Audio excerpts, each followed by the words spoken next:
5 राज्यांच्या निवडणुकांमध्ये भाजपने दणदणीत विजय मिळवल्याच्या पार्श्वभूमीवर बेळगाव भाजपच्या वतीने जल्लोष साजरा करण्यात आला। भाजप कार्यालयासमोर फटाके फोडून कार्यकर्त्यांनी आनंदोत्सव साजरा केला। तसेच शहरात भव्य बाईक रॅली काढण्यात आली। राज्य भाजप उपाध्यक्ष आणि माजी आमदार अनिल बेनके यांनी सांगितले की या निवडणुकांमध्ये भाजपने विशेषतः पश्चिम बंगालमध्ये ऐतिहासिक विजय मिळवला आहे। भाजपला जनादेश दिल्याबद्दल त्यांनी मतदारांचे आभार मानले। बेळगावमध्ये भारतीय जनता पार्टीतर्फे आनंदोत्सव साजरा करण्यात येत आहे। कारण म्हटल्यानंतर अरब सागरದಿಂದ गंगासागरपर्यंत भारतीय जनता पार्टीचा एक स्वप्न होतं की वेस्ट बेंगाल हे जिंकलंच पाहिजे। त्यांनी पहिली वेळ आहे, त्यामुळे सर्व वेस्ट बेंगालच्या जनतेचं, त्याचबरोबर आसाम जनता, पांडिचेरी जनता, त्याचबरोबर देशातील सर्व हिंदू समाजाला अभिनंदन, धन्यवाद। जे काय आमच्या मनात होतं ते आज घडलेलं आहे आणि वेस्ट बेंगाल आम्ही जिंकलेला आहे। वेस्ट बेंगालमध्ये जे काय घडत होतं गेली 15 वर्ष त्याचा नाश झालेला आहे आणि त्याच्या विरोधात मतदान केल्यामुळे आज हिंदुत्ववादी सर्व संघटना एकत्र येऊन वेस्ट बेंगाल जिंकल्यानंतर त्या सर्व संघटनांचं, त्या सर्व जनतेचं, त्या सर्व मतदारांचा धन्यवाद व अभिनंदन। पश्चिम बंगालमधील अत्याचारांना आळा घालण्यासाठी पंतप्रधान नरेंद्र मोदी आणि अमित शहा यांच्या नेतृत्वाखाली भाजपने मजबूत कामगिरी केल्याचे भाजप नेते डॉक्टर रवी पाटील यांनी सांगितले। बोलो भारत माता की जय।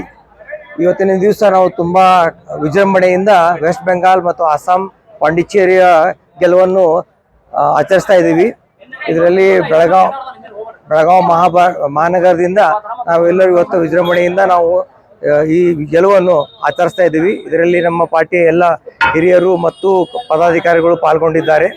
ಇವತ್ತಿನ ದಿವಸ ನಮಗೆ ತುಂಬಾ ಖುಷಿ ಆಗುತ್ತೆ। ವೆಸ್ಟ್ ಬೆಂಗಾಲ್ನಲ್ಲಿ ನಡೀತಾ ಇರುವ ಅತ್ಯಾಚಾರವನ್ನು ಹೊಡೆದೋಡಿಸಲು ನರೇಂದ್ರ ಮೋದಿಜಿಯವರು ಮತ್ತು ಅಮಿತ್ ಶಾ ಅವರು ಇವತ್ತಿನ ದಿವಸ ದೊಡ್ಡ ಗೆಲುವನ್ನು ಸಾಧಿಸಿದ್ದಾರೆ।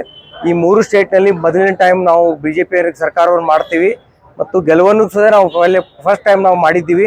ಇದಕ್ಕೆಲ್ಲರಿಗೂ ನಮ್ಮ ಅಸ್ಸಾಂ ಮತ್ತು ಪಾಂಡಿಚೇರಿ ಮತ್ತು ವೆಸ್ಟ್ ಬೆಂಗಾಲ್ನ ಜನರಿಗೆ ನಾವು ತುಂಬ ಧನ್ಯವಾದಗಳನ್ನು ಹೇಳ್ತೀವಿ ಮತ್ತು ನರೇಂದ್ರ ಮೋದಿ, ಅಮಿತ್ ಶಾ ಮತ್ತು ಅವರೆಲ್ಲ ಟೀಮ್ನವ್ರಿಗೂ ಇನ್ನೊಮ್ಮೆ ನಾವು ಗೆಲುವಿನ ಬಗ್ಗೆ ವಿಜೃಂಭಣೆಯಿಂದ ನಾವು ಅವರಿಗೆ ಕಾಂಗ್ರ್ಯಾಚುಲೇಷನ್ಸ್ ಹೇಳಿ ಇವತ್ತಿನ ದಿವಸ ನಾವು ವಿಜೃಂಭಣೆಯಿಂದ ಈ ಕಾರ್ಯಕ್ರಮ ಆಚರಿಸ್ತಾ ಇದ್ದೀವಿ ಮತ್ತು ನಾವು ಪಾರ್ಟಿ ಆಫೀಸ್ನಿಂದ ಚೆನ್ನಮ್ಮ ಸರ್ಕಲ್ವರೆಗೂ ಬೈಕ್ ರ್ಯಾಲಿ ಮಾಡಿ ಇದರಲ್ಲಿ ಎಲ್ಲ ಜನರು ನಾವು ಪಾಲ್ಗೊಳ್ತಾ ಇದ್ದೀವಿ।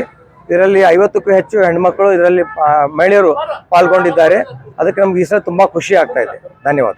मुरगेंद्रगौडा पाटील यांनीही आसाम आणि पश्चिम बंगालमधील भाजपच्या ऐतिहासिक विजयाचा उल्लेख करत अटल बिहारी वाजपेयी यांनी दिलेला संदेश आता सत्यात उतरत असल्याचे नमूद केले। इंದು ಪಶ್ಚಿಮ ಬಂಗಾಳ, ಪಾಂಡಿಚೇರಿ, ಅಸ್ಸಾಂ ಏನು ಇಲೆಕ್ಷನ್ ನಡೆದ ಪಂಚ ರಾಜ್ಯಗಳ ಒಂದು ಇಲೆಕ್ಷನ್ ಆಗಿದ್ದ ಆ ಇಲೆಕ್ಷನದಲ್ಲಿ ಬಿಜೆಪಿಯ ಒಂದು ಬಹುದೊಡ್ಡ ನಮ್ಮ ನಿರೀಕ್ಷೆ ಇತ್ತು। ನಿರೀಕ್ಷೆ ಮೀರಿ ಪಶ್ಚಿಮ ಬಂಗಾಳದಲ್ಲಿ ಆದಂತ ವಿಜಯಕ್ಕೆ ನಮ್ಮ ನರೇಂದ್ರ ಮೋದಿ ಅವರ ನೇತೃತ್ವದ ಈ ಬಿಜೆಪಿಯಲ್ಲಿ ಇಷ್ಟೊಂದು ಹೆಚ್ಚಿನ ಮತಗಳು ಕೊಟ್ಟಿದ್ದಕ್ಕೆ ಎಲ್ಲ ಪಶ್ಚಿಮ ಬಂಗಾಳದ ಜನತೆಗೆ ಕೃತಜ್ಞತೆಗಳನ್ನು ಸಲ್ಲಿಸುತ್ತೇನೆ। ಅದೇ ರೀತಿ ಪಾಂಡಿಚೇರಿ, ಆಸಾಂ ಮೂರನೇ ಸಲ ಒಂದು ರಾಜ್ಯದಲ್ಲಿ ಅಧಿಕಾರ ಮಾಡ್ತಾ ಇದೆ ಬಿಜೆಪಿ। ಏನು ನಮ್ಮ ವಾಜಪೇಯಿ ಅವರು 1980ರಲ್ಲಿ ಏನು ಒಂದು ಘೋಷಣೆ ಕೂಗಿದ್ರು, ಇಡೀ ದೇಶದಲ್ಲಿ ಕಮಲ ಹರಟದಂತ ಏನೋ ಒಂದು ವಿಶ್ವಾಸದಿಂದ ಏನು ಒಂದು ನಾಯಕತ್ವ ವಹಿಸಿದ್ರು, ಅದರಿಂದ ಸಫಲ ಆಗ್ತಾ ಇದೆ। ನರೇಂದ್ರ ಮೋದಿ ಅವರ ಕೈ ಬಲಪಡಿಸಿದ್ದಕ್ಕಾಗಿ ಪಶ್ಚಿಮ ಬಂಗಾಳದ ಎಲ್ಲ ಜನತೆಗೆ ಹಾಗೂ ಆಸಾಂ ಎಲ್ಲ ಜನತೆಗೂ ಸಹ ವಂದನೆ ಸಲ್ಲಿಸುತ್ತೇನೆ। नमस्कार।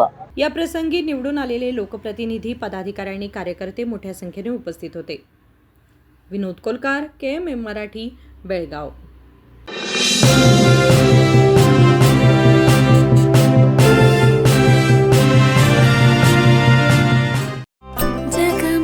ಜಗಮಗ ಹೊಳೆಯುವ ಕಣ್ಣುಗಳು, ಹೃದಯದಿ ಹರುಷದ ಅಲೆಗಳು, ಬಂದಿದೆ ಶುಭಗಳಿಗೆ ಪ್ರೀತಿಯ ಗಳಿಗೆ, ರೇಷ್ಮೆಯಲ್ಲಿ ಸುತ್ತಿದ ಸ್ವರ್ಣಗಳಿಗೆ।